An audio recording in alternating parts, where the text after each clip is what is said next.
Tātad bija tā, ka mums blakus, mēs iepazināmies sēdnīcā. Es tā kā mēs būtu novērušas jau. Mēs iepazināmies sēdnīcā. Viņa man sēdēja blakus, un es viņai sēdēju blakus. Tas ir vieglīgi. Tas ir kaut pārīts, un mēs sēdējām blakus. Un tad mums radās dzirkstelīte. Kāda dzirkstelīte? Ui! Kas tā bija dzirkstelīte? Jā, Oskars bija dzirkstelīte. Nē, mūsu starpā veidojās dzirkstelīte. Oskars. Jā.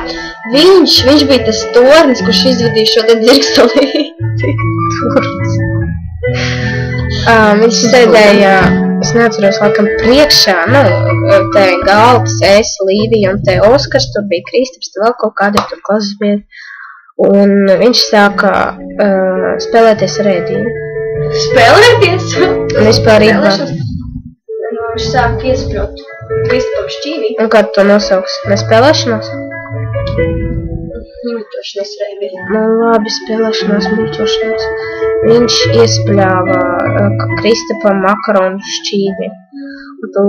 Es pilnībā atceros, ko tu teici. Pirmais tavs vārds, ko tu man teici. Pirmais vārdiņš. Ko tu man teici, bija nepievērs viņam uzmanību, viņš ir tāds bišķi stulbs. Un es tam pateicu, skaidrs, labi. Un tad mēs sākām, nezinu, tā kā kontaktēties tā un šitā. Jā. Tad es vēl atceros, kā Jolanta iegāja klasē un pateica, Kelly, tu vari mācīties mūsu klasē. Tas bija tieši tajā dienā. No sākuma viņa tukši teica, ka viņa paskatīsies, vai mani pieņems vai nē.